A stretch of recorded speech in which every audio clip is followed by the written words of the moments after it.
Magandang araw sa inyong lahat. Ngayon ay tuturo ko sa inyo ang isang spell upang siya ay sumamba sa inyo. Ito dapat po ay positibo ang ating intensyon dito.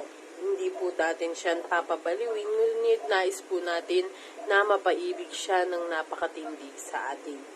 Unang-una ay kailangan mo ng 2 dakot ng asin. Kailangan po, ikaw po, hawak mo po. Ngayon, hindi mo ito pwedeng gawin sa may karelasyon na at hindi mo rin ito pwedeng gawin sa may mga taong may mga proteksyon, lalo na at hindi gumana ang spell natin sa kanila kung talagang malakas ang kanilang proteksyon. Ngayon, pagkalagay mo sa isang lalagyan o sa ganyan ng ating asin ay kukuhanin mo ang isang papel. Ngayon, dito sa harap ay isulat mo ang iyong buong pangalan at sa likod naman ay ang kanyang buong pangalan. Buo at totoong pangalan.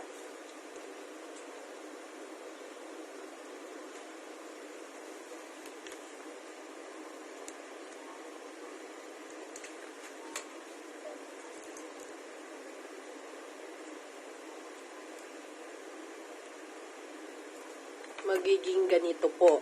At ngayon ay ilalagay natin ito dito po sa itaas ng ating asin. Ngayon ay maglalagay tayo ng kandila sa itaas nito. Kahit anong kandila po, kahit anong kulay na kandila, ngunit ang pinapayo ko po ay puti o di kaya naman ay pula. Ngayon, kapag inilagay mo na rito sa taas ito ang kandila, maaari mo namang tanggalan ito, yung dito, no? Ng kaunting asin o di kaya naman ay paligiran mo na lamang ng asin ng ating papel upang maitayo mo ang ating kandila ng maayos. Ngayon, ang sasabihin mo ito ng 3 beses. Pangalan niya Frederick Menas at ang kanyang, ito po dapat nasa taas ang kanyang pangalan. Sasabihin mo, Frederick Menas, sambahin mo ako. Sasabihin niyo po yun ng 3 beses. At sasabihin nyo po ang salitang almanas ng 18 beses. Dapat po ay sakto, walang susobra at wala rin po dapat babawas. Ngayon, ang gagawin mo ay balutin mo po ito, kuhanin mo, magpataka rito sa kanyang pangalan at maglagay ka ng kaunting asin sa ating mga ginamit. Ngayon, ang gagawin mo ay tutupi mo ito sa iyo, papunta sa iyo ng 4 na beses na ganyan. Papunta po dapat sa iyo. At ano ang gagawin mo rito? Ilalagay mo ito sa iyong wallet, sa iyong bag. Dadalhin mo ito tuwing makakasama mo siya. Hindi mo ito dapat iiwan. At ang ating natirang kandila at ang ating natirang asin ay ibabaon natin sa lupa, maaaring sa paso.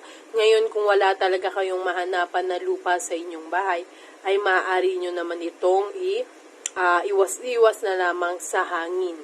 Ito po ang ating asin at dati na rin po ang ating kandila po. Dapat po ay durug-durugin nyo muna o di kaya naman ay maaaring i-flush nyo sa toilet ang dinurug-durug nating kandila, yung mga natira, pati na rin po ang ating asin. Ito po ay gagawin sa kabilugan ng buwan lamang o di kaya naman ay kapag po walang buwan. Hindi nyo nakikita ang ating buwan kapag po patay ang ating buwan. Sana po'y nakatulong ito sa inyo. Paalala lamang po, hindi po ito para sa mga mahihina ang loob. At kapag gumagawa po tayo ng mga ganito, dapat po ay nanghihingi po tayo o binibigyan natin ng proteksyon ng ating sarili sa pamamagitan ng pagsasabi na ayaw natin ng kahit anong koneksyon sa kanila. Sana'y nakatulong sa inyo ang video na ito. Kung naisubukan nyo na po ito, i-komento nyo po ito kaagad sa ibaba upang malaman po ng iba na napaka-epektibo nito. Marami pong salamat.